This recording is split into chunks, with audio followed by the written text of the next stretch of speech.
Teman-teman akademika, seperti yang kita ketahui bersama bahwasanya dinamika politik terus bergejolak di tengah masyarakat. Bola panas terus dilemparkan oleh masing-masing kubu. Mereka berbondong-bondong untuk mencari simpatisan kepada masyarakat, tak terkecuali untuk mereka yang berusaha tampil mengambil hati para anak muda, khususnya para generasi Z yang sudah jelas mendapatkan lampu hijau untuk memberikan kontestasi politik. Menjelang 2024 ini, banyak dari politikus yang mendadak jadi anak muda. Mereka tampil dengan semangat yang tinggi.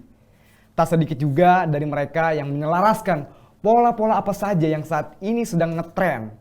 Tentunya hal ini dilandaskan demi mencapai dan menyesuaikan dengan kebutuhan target pasar mereka, yaitu anak-anak muda generasi Z.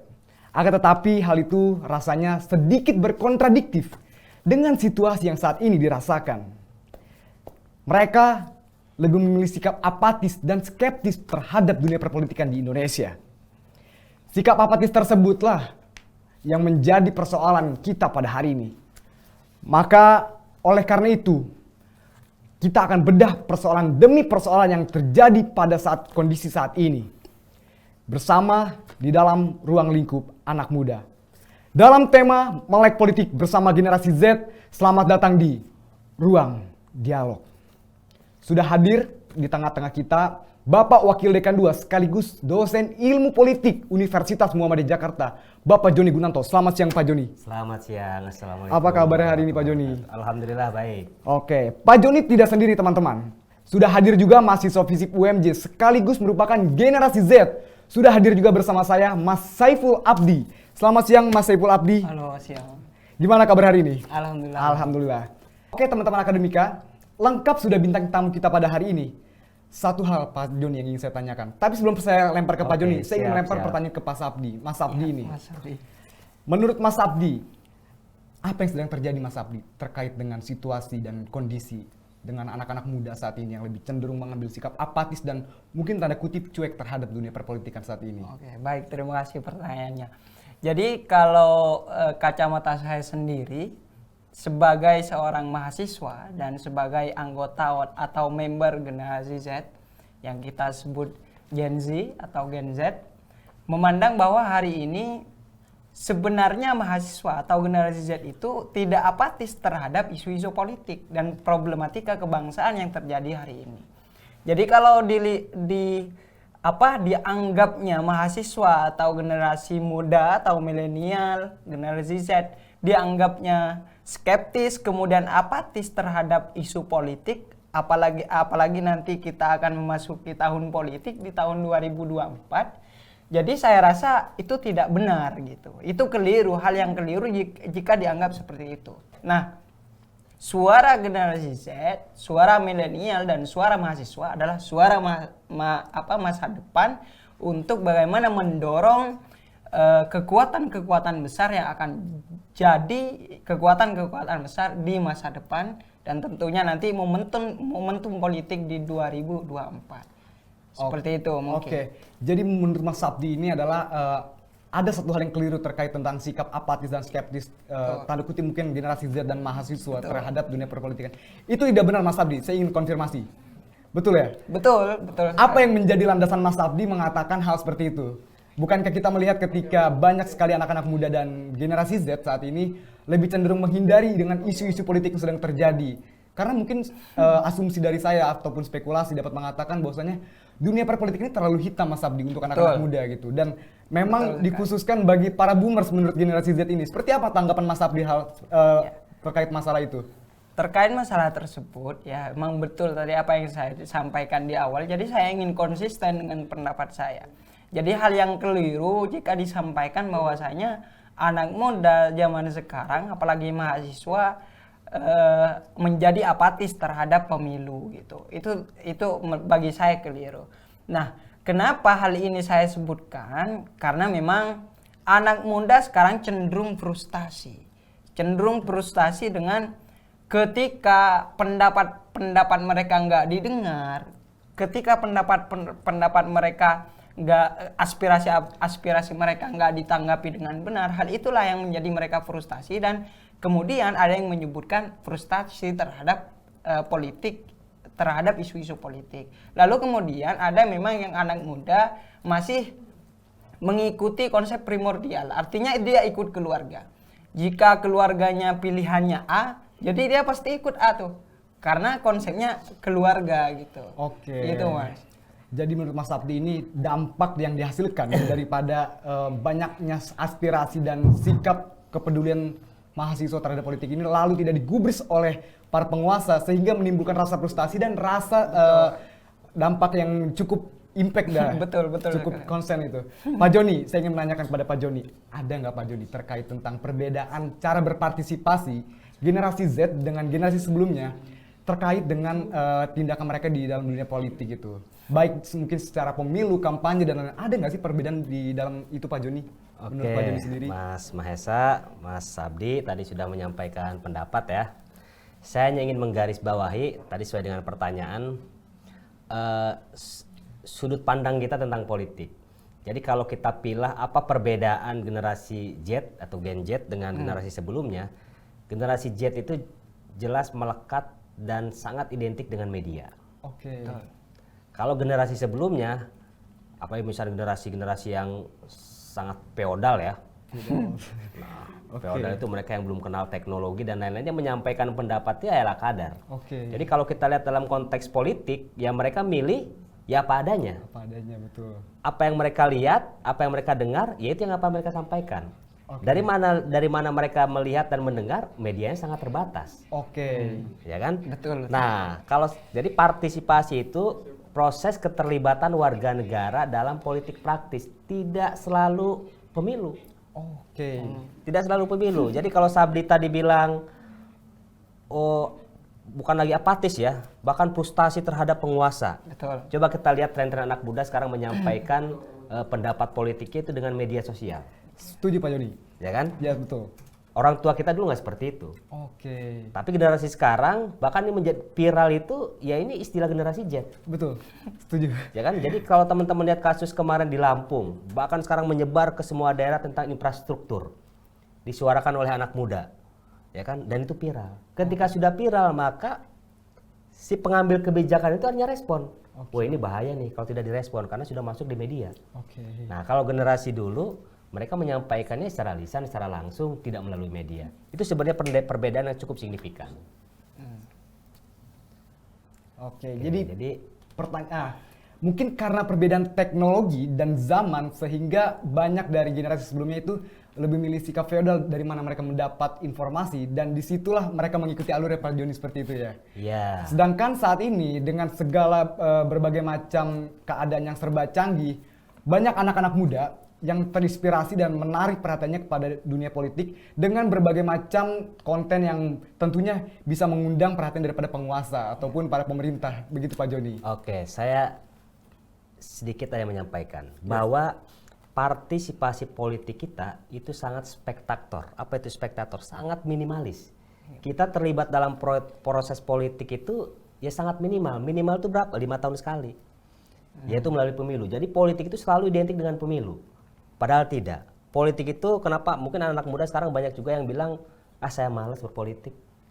Gua malas dengar politik. Gua malas tuh ngeliat bendera, baliho di mana-mana. Ya kan? Itu kenapa? Karena kita punya perspektif yang negatif terhadap politik. Maka saya contohkan misalnya begini. Ini hampir di semua ilmu ya. Ini kita forum akademik.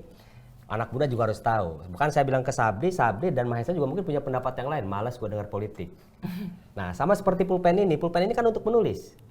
Tapi kalau saya lemparkan ke Sabdi, maka pulpen ini di luar dari fungsinya. Itu yang disebut mengalami peorasi. Mengalami pemburukan makna dari makna yang sebenarnya. Itulah yang kita lihat dan yang kita dengar. Sehingga akhirnya memori kolektif kita menanggapi politik itu sesuatu yang tidak baik. Padahal penting bagi generasi Z, bagi generasi milenial, itu harus melek politik. Saya ingin ungkapkan fakta. Besok 2024 itu kita ada pemilihan serentak.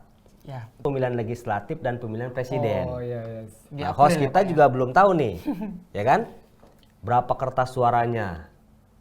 Ya kan? Ada 5 dari mulai DPRD, kabupaten, provinsi, DPR RI, DPD RI, termasuk pemilihan presiden. Kita akan pilkada serentak tuh. pilkada serentak, berapa jumlah pemilih yang terlibat dari 270 penduduk Indonesia? Ada sekitar 204 juta Betul. warga negara yang punya hak pilih. Berapa jumlah generasi milenialnya? Yang di dalam itu ada generasi Z. Itu jumlahnya luar biasa, hampir 67 juta. Izin Pak Jody, Iya. 75 juta sekarang Oke. dari data yang dihasilkan. 75 juta. Yes. Nah, kalau 75 juta, ya kan ini signifikan. Jadi kalau memperbaiki bangsa ini, ya tergantung yang 75 juta ini. Karena yang 75 juta ini rata-rata anak muda, melek teknologi, peka terhadap punya pengetahuan yang signifikan dibandingkan generasi sebelumnya, dan rata-rata orang terpelajar. Nah, jadi penting data ini kita sampaikan ke teman-teman mahasiswa, ke pelajar, karena kan generasi Z ini lahir dari tahun berapa? 2000-an Pak. Oh, generasi Z. 97 sampai dengan 2012 Pak Jody. Nah, 97 sampai 2012. Rata-rata kan umurnya ya paling tua di umur 30 tahun. Betul. Ini usia-usia produktif yang kalau mereka menyampaikan informasi yang nggak benar, maka hasilnya juga tidak baik. Nah, kan gitu. Pemilihan serentaknya iya 1 tahun di tahun 2024. Tapi nah, pemilihan legislatif ini penting. 575 anggota DPR itu yang menentukan masa depan Indonesia mau kayak gimana. 2 orang pemimpin bangsa, presiden dan wakil presiden, ini juga yang menentukan arah politik bangsa. Jadi kalau kita acuh tak acuh, kita cuek, ya kan? Nah, terus gimana dengan orang-orang yang tidak berpendidikan? Orang-orang yang, mohon maaf, misalkan yang cukup dengan politik transaksional, 20.000, 50.000. Nah, sementara ada juga tuh generasi Z yang karena apatis tadi, ya oke, yang penting gue terima aja ini, ya kan? Karena merasa ya politik itu sesuatu yang pragmatis dan di depan mata ya kita terima. Padahal ini menentukan masa depan. Itu yang mesti kita lakukan. Nah, kenapa pentingnya melek politik? Melek politik itu artinya teman-teman punya pemahaman yang cukup, pemahaman yang mumpuni tentang politik. Jadi paling tidak dari politik itu ada 3 orientasi ya. Teman-teman harus tahu, sama seperti di media lah. Di media itu kalau teman-teman jadi wartawan, informasi yang didapatkan langsung di lapangan itu disebut dengan tampilan pertama. Ya. Dibawa ke meja redaksi itu tampilan kedua. Yang kita sampaikan, yang disampaikan ke publik, tampilan ketiga belum tentu benar sesuai dengan tampilan pertama. Makanya banyak berita tuh yang hoax. Iya, betul. Nah, kenapa? Karena tidak sesuai dengan faktanya. Maka dalam politik itu yang paling pertama itu ada orientasi kognitif. Apa itu? Kita harus punya pengetahuan. Dari mana? Itu yang kita sebut dengan literasi. Baca. Cari informasi. Karena apa? Hampir 80% aktivitas generasi Z itu melalui media. Sehari-harinya kan? Betul. Nggak ada teman-teman dari bangun tidur aja udah langsung megang gadget. Kalau chargernya ketinggalan aja kuliah itu repot itu. Ingat kan? Jadi kalau handphone kita lowbat itu luar biasa tuh kita khawatirnya. Kalau iman lowbat biasa aja. Oke. Jadi orientasi kognitif, baca literasi dulu. Yang kedua, kalau kita sudah tahu, ada yang disebut dengan orientasi afektif, rasa. Teman-teman ngambil prodi ilmu komunikasi, kalau nggak punya pengetahuan di awal, pasti kedua nggak suka. Rasa. Kalau nggak suka, maka hasilnya pasti apatis. Nggak akan teman-teman mendapatkan nilai baik. Jadi orientasi afektif itu dari mulai pengetahuan, maka mulai muncul tingkat perasaan seseorang terhadap pemahaman politik. Suka atau tidak suka, like and dislike. Baru yang ketiga itu ada orientasi evaluatif. Tahun 2024 itu kita menentukan itu berdasarkan orientasi pertama dan kedua. Kalau kita benar-benar mendalami, Mas Abdi, maka pilihan kita berdasarkan lihat calonnya, visi misinya. Ya kan? Lihat programnya. Lihat juga niatnya. Kenapa? Karena banyak pemimpin itu sekarang hasilnya karena sumbernya dari branding media. Betul. Dari popularitas, bukan karena kualitas. Jadi media ini juga punya dosa besar, ya kan dalam politik itu, membranding seseorang yang kita tidak lihat kapasitasnya, orientasi ke depannya dan lain-lain. Kira-kira itu, Oke. Mas Jadi Mahesa. ketika kita ingin memandang teman-teman akademika, ketika kita ingin memandang politik, ada 3 orientasi yang saya catat dari obrolan kita dengan Pak Joni.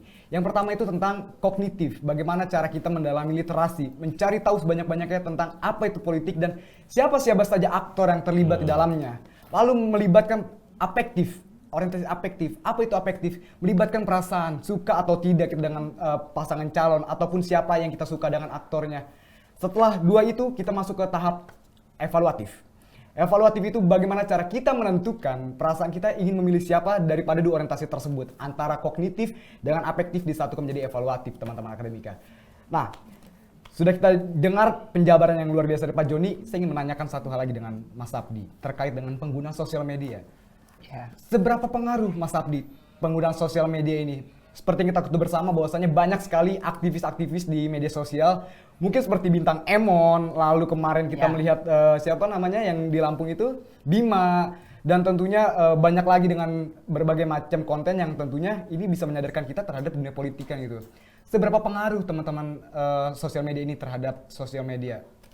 Kalau saya rasa sebagai anak ilmu komunikasi ya, media sekarang sangat berpengaruh bagi kehidupan anak muda bahkan bangsa. Nah, hari ini yang memang kalau memang suara kita, aspirasi kita dari setiap demo itu tidak pernah didengar atau mungkin kurang didengar oleh pemerintah. Jadi kita menggunakan media sosial media baik itu website atau tulisan-tulisan atau media lain yang memang akan berdampak gitu pada respon pemerintah kepada kita. Jadi saya sebagai mahasiswa dan kami sebagai mahasiswa juga selalu menulis apa yang memang menjadi keresahan pada problematika kebangsaan, misalkan isu-isu politik. Bahkan benar apa yang disampaikan Pak Joni tadi, saya sangat sepakat bahwa politik ini, definisi politik ini sudah beralih definisi, beralih fungsi. Kalau pandangan mereka tetap hanya itu-itu saja. Tapi melainkan politik itu bukan hanya berarti bermakna jahat gitu. Bahkan apatisnya mahasiswa terhadap ormawa atau organisasi mahasiswa. Kan mereka gitu, mereka berpikirnya kalau kita masuk organisasi kampus itu akan semuanya membahas tentang isu-isu politik. Jadi kalau sampai hari ini media sosial sangat mempengaruhi suara kita, keresahan kita gitu. Algoritma dari pembacaan media, algoritma media sosial itu sekarang tidak hanya digunakan oleh Gen Z sebenarnya. Banyak generasi X, generasi Y, bahkan baby boomers juga menggunakan buzzer, menggunakan media sosial untuk menyuarakan pendapatnya, menyuarakan orientasi terhadap apa yang memang dipilih untuk pemilihan besok atau isu-isu politik lainnya gitu. Oke, jadi buat penggunaan dan peran daripada media ini cukup besar teman-teman akademika. Bahwasanya media ini bisa mengalihkan fungsi daripada politik yang sesungguhnya gitu. Dan bahkan banyak sekali aktor-aktor yang mungkin sering tanda kutip digoreng dengan media ini. Nah, ini sebenarnya membuat citra politik semakin buruk. Jadi peran dari media ini sangat besar tentunya, antara bisa membuat sebuah citra positif ataupun sebaliknya, bisa membuat sentimen yang positif ataupun sebaliknya. Nah, makanya penting bagaimana cara kita memaksimalkan potensi daripada media sosial ini, teman-teman akademika. Mas Abdi, satu lagi terkait dengan apa sih yang sekarang lagi ngetrend tentang isu-isu yang dibahas terkait dengan politik yang tentunya relate dengan anak-anak muda saat ini. Biasanya anak-anak muda suka nih isu-isu seperti apa, Mas Abdi gitu? Kalau tentang pemilu tahun depan 2024, saya melihat mahasiswa di tongkrongan ngopi saat kita ngopi gitu kan. Jadi saya melihat masih kayak siapa nih yang bakal main di antara tiga ini, siapa yang akan menjadi wakilnya gitu. Bahkan keren ini pendapat mahasiswa gitu telah dia tuh memperkirakan siapa yang akan menjadi wakil, siapa yang memang betul-betul serius akan menjadi calon presiden di tahun 2004 nanti. Terus kemudian yang mengulik yang sering jadi pokok pembahasan kita, karena masih abu-abu ya tentang siapa wakilnya, jadi itu kita juga bahas. Misalkan Prabowo sama siapa gitu, kemudian Anies sama siapa, apakah kelompok ormas ini akan mendorong besar, akan mendapatkan suara besar ketika dia menjadi wakil ini gitu misalkan. Jadi perkiraan-perkiraan itu mahasiswa sering juga melihat atau memandang, memperkirakan siapa dengan siapa, kemudian akan membawa apa untuk Indonesia selanjutnya, seperti itu. Oke, jadi teman-teman akademika, bahwasanya isu yang saat ini sedang marak di kalangan generasi muda khususnya mahasiswa, mungkin isu pemilu tahun 2024 ini masih menjadi primadona di tempat kita sebagai mahasiswa gitu. Karena tentunya ini masih sangat tebak-tebakan ya. Ini masih benar-benar buram dan kita masih belum tahu nih Prabowo dengan siapa, Ganjar dengan siapa, Anies dengan siapa. Betul dikata Sabdi, ormas ini dengan kubunya mana gitu. Karena memang masih sangat-sangat rancu untuk pemilu 2024 ini. Nah, Sabdi tadi kita mau ke Pak Joni lagi sekarang. Terakhir Pak Joni. Oke. Nih, terkait dengan ada nggak sih Pak Joni peran dari pendidikan ini yang mempengaruhi tentang pola pikir mahasiswa terkait dengan pandangan mereka terhadap dunia politik ini? Ada nggak sih yang mereka tinggalkan selama di kelas ini? Berperan pentingkah bangku kuliahan ini terkait dengan pola pikir mereka dan pola pandang mereka terhadap dunia politik di Indonesia ini? Oke. Pertanyaan ini sebenarnya bisa dijawab sama teman-teman ya. Tapi saya ingin menggarisbawahi gini. Tadi yang disampaikan sama Sabdi ini kategori kalau menurut Gramsci itu intelektual organik. Mahasiswa yang aktif di kampus berorganisasi. Jumlahnya sedikit. Jumlah yang banyak itu siapa? Kalau kata Antonio Gramsci itu adalah intelektual tradisional. Mereka yang hanya kuliah, ya kan, nggak mau aktif di organisasi, belajar ala kadarnya, keintelektualannya hanya untuk dirinya sendiri. Habis itu dia pulang, itu yang kita sebut dengan masuk kupu-kupu. Jumlahnya signifikan, ya kan? Dan yang jumlahnya signifikan ini sesungguhnya yang tadi apatis. Mereka cuek, nggak mau tahu dengan, nggak usah persoalan negara, persoalan kampus saja kalau ditanya wadik doanya siapa, pasti nggak tahu. Betul itu Pak Joni, itu fakta itu fakta di lapangan betul. Karena apa? Karena rutinitas mereka ya cuma kuliah, dapatkan nilai. Ya kan, habis itu kerja. Ini yang salah kalau dalam orientasi pendidikan tuh, dalam hakikat pendidikan salah. Kita kuliah itu bukan untuk cari kerja. Kita kuliah untuk cari ilmu. Dengan ilmu itulah kita pasti akan mendapatkan pekerjaan. Itu hanya efek. Ya kan? Tapi yang salah itu ya, makanya kalau ngambil prodi, ya prodi yang kira-kira lagi booming. Jumlahnya banyak. Kenapa? Karena orientasinya pekerjaan. Nah, yang jumlah signifikan inilah yang mereka cuek, tidak aktif, pasif, masa bodoh dengan persoalan kampus, apalagi persoalan negara. Jadi kalau Mas Mahesa sama Mas Sabdi ini, saya mengkategorikan ya intelektual organik yang punya kepekaan terhadap persoalan negara. Nah, terus yang signifikan itu gimana? Ini yang sebenarnya mau kita bahas. Generasi Z, mereka melek teknologi, ya kan, tapi tidak menggunakan akses teknologinya itu untuk keberpihakan pada orang banyak. Kalau Anda gunakan untuk mengkritik, ya kan, bikin opini itu, opini itu kan sesuatu yang kita sampaikan. Kalau opini itu sudah dibahas oleh orang banyak, sudah viral, itu namanya opini publik. Nah, opini publik ini yang bahaya, yang sangat berdampak. Jadi seseorang itu, pejabat itu bisa jatuh hanya gara-gara opini publik. Kalau ini dikemas, dikelola, dan dibahas oleh orang banyak. Nah, tapi kan banyak juga teman-teman kita ini generasi Z yang main media, main handphone, gadget, ya, Mobile Legends. Apalagi sekarang ada slot. Wah, yang terbaru ada anggota DPR main slot di Senayan, Pak. Anggota itu DPR kemarin banget. Juga, waduh, ada yang main slot juga. Saya sampai cari tahu ini slot ini makhluk apa gitu. Karena ya kita bukan generasi Z gitu kan, generasi milenial juga bukan. Ketika saya cek, loh, kok saya bilang Anda ini kaum intelektual tapi dibodohi oleh teknologi. Sampai kiamat gak bakal menang. Karena teknologi yang memainkan, ya kan? Nah, ini juga nih, banyak teman-teman yang baca buku. Sekarang jarang teman-teman tuh beli buku. Padahal sumber intelektual itu dari buku asli. Kalau dari internet ya ada juga, banyak juga yang baik. Ya kan? Tapi kan tidak genuine, tidak asli seperti bukunya. Jarang teman-teman yang kuliah itu selama 5 tahun itu 4 tahun yang punya buku.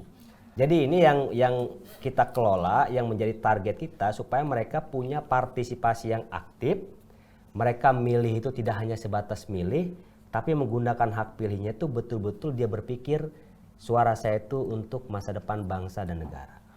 Oke, Mas Abdi, izin Pak Joni. Anda orang yang aktivis dan aktif di kampus. Waduh. Anda ikut berbagai macam organisasi di kampus, khususnya di Universitas Muhammadiyah Jakarta. Betul. Bagaimana tanggapan Anda terkait dengan anak-anak yang mungkin dikatakan Pak Joni, kupu-kupu, mahasiswa kupu-kupu ini yang nilainya dominan daripada orang-orang yang mungkin aktif seperti Anda? Apa pandangan Anda sebagai orang yang organisatoris? Dan apa kira-kira yang harus Anda lakukan untuk membentuk karakter daripada si mahasiswa kupu-kupu ini? Seperti itu Mas Abdi. Jadi saya melihat bahwa memang betul ya.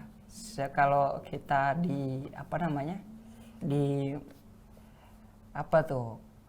PKKMB itu Iya, perkenalan mahasiswa baru tuh kita sudah dibumbui gitu, dicekoki bahwa nanti bakal ada mahasiswa kupu-kupu.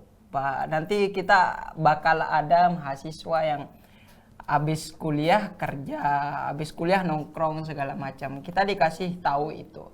Nah, terus lalu kemudian terkait mahasiswa yang kalau Antonio Gramsci tadi bilang bahwa ada pendidikan tradisional, ada pendidikan organik.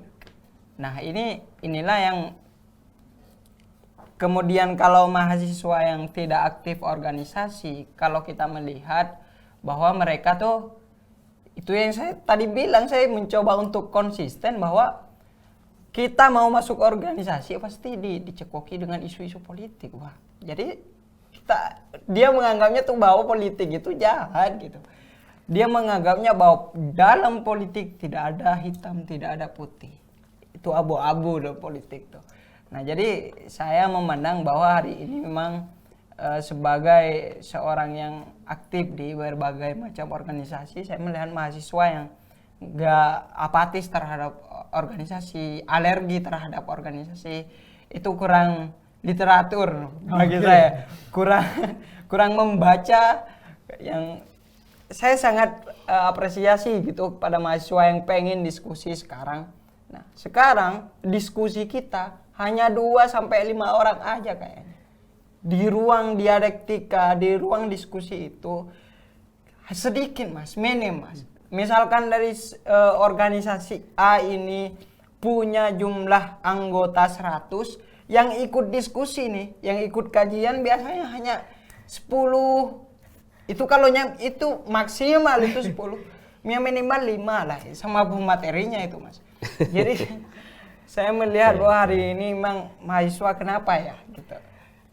Saya sepakat dengan Mas Abdi. Mungkin kebetulan juga saya aktif di organisasi badan eksekutif juga Pak. Di badan eksekutif mahasiswa FISIP UMJ ini kita setiap minggu itu rutin Pak mengadakan yang namanya gerbang literasi. Nah. Dan itu kita membedah serta mengkaji dengan isu-isu yang benar-benar kita urgensi gitu. Kemarin kita sempat membedah isu RKUHP, lalu membedah soal reformasi Polri, dan terakhir kita membedah soal perampasan aset. Betul. Dan ini fakta yang harus dibuktikan bahwasanya minimnya partisipan mahasiswa di FISIP UMJ ini terkait dengan persoalan-persoalan yang ada di negeri ini. Ini suatu hal yang menurut saya sangat miris tentunya.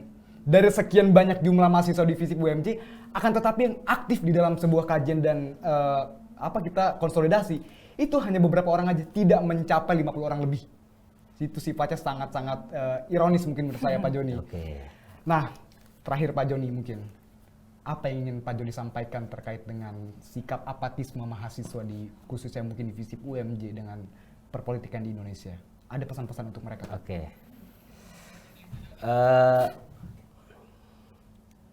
Ini penting bagi anak muda ya, baik generasi milenial maupun generasi Z. Karena jumlahnya cukup signifikan, ya kan? Dia yang menentukan masa depan bangsa. Nah, sementara yang sekarang banyak aktif itu, yang banyak terlibat politik itu orang-orang yang tidak memahami apa pentingnya politik bagi bangsa dan negara. Mereka hanya berpikir bagaimana kepentingan pribadinya terpenuhi. Maka kalau generasi Z sama generasi milenial ini mereka apatis, maka mereka lah yang mengelola negara. ya kan? Dan orang-orang yang terlibat dalam politik, ya orang-orang yang dicekoki oleh politik transaksional. Jadi jumlahnya sangat signifikan. Saya berharap generasi Z ini melek politik, dia punya pemahaman yang mumpuni, gunakan media sosial itu, ya kan? Di media itu kan ada etika, sama juga dalam politik. Politik itu ada etika politiknya. Nah, kita juga bermedia itu, makanya ada undang-undang ITE, itu bagian dari etika. Bagaimana memonitor kita bermedia sehingga tidak salah kaprah. Gunakan media, ya media yang pinter. Baca, kaji, diskusikan, dan pilihan-pilihan kita itu berdasarkan hasil dari proses pemikiran. Jadi saya mengajak teman-teman nggak usah alergi dengan politik. Politik itu bagian dari kehidupan kita yang tidak bisa dipisahkan. Makanya Aristoteles bilang itu manusia itu adalah makhluk politik kan, zoon politikon. Tidak ada satupun manusia yang tidak bisa dipisahkan dari politik, karena politik berkaitan dengan kebijakan. Tidak ada warga negara yang tidak bisa lepas dari kebijakan dari negaranya. Ayo kita melek politik. Kita gunakan pemahaman politik kita itu dengan benar supaya lahir para pemimpin politik yang benar, yang bisa menentukan masa depan kita dan menyelamatkan bangsa kita dari rongrongan asing, asong, dan lain-lain. Oke. Nah, teman-teman akademika, sudah kita saksikan bersama dua narasumber yang luar biasa kita pada hari ini. Tentunya hal yang ingin saya sampaikan bahwasanya generasi Z merupakan salah satu elemen terpenting bagi kehidupan bangsa dan negara di Indonesia. Bahwasanya hampir seperempat penduduk di Indonesia itu merupakan generasi Z dengan angka kelahiran 1997 sampai dengan 2012. Artinya ada sekitar 75 juta jiwa yang terlibat aktif di dalam dunia perpolitikan di Indonesia. Tapi apa kabar ketika mereka lebih cenderung memilih sikap apatis dan cuek terhadap dengan perpolitikan di Indonesia? Banyak dari mereka menganggap bahwasanya politik itu kotor, politik itu tidak benar. Satu hal yang ingin saya sampaikan, bahwasanya politik itu adalah sistem. Anda tidak bisa terlepas dari suatu sistem. Maka jika Anda ingin merubah politik Indonesia menjadi lebih baik, terlibatlah di dalam sistem tersebut. Maka rubahlah apa yang ingin Anda rubah. Itu saja teman-teman akademika. Pak Joni, terima kasih banyak atas segala waktu dan atensi, serta sama-sama, Mas Sabdi Mas atas segala Reza, kesempatannya. Mas Sabdi. Terima kasih banyak. Saya Muhammad Faisal Rizik Akbar selaku host pada hari ini mengucapkan terima kasih banyak kepada teman-teman akademika yang telah menyaksikan program podcast pada hari ini.